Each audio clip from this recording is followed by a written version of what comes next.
năm cứ như trong đôi thay, nhưng nay sắc mây đã đổi màu. Có những lúc mây muốn một mình thả trôi đùa vui bên làn gió.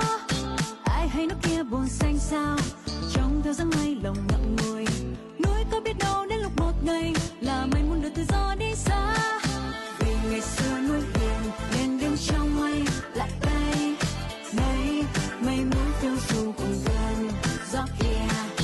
Từ thì mây cũng buồn nhưng núi kia đâu buồn hơn.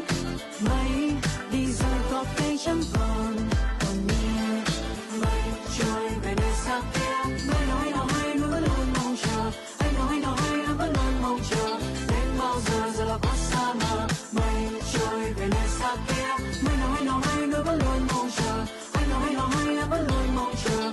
Đến bao giờ giờ là quá xa mờ. Once upon a time em là cô gái hiền, anh là kẻ tham lam.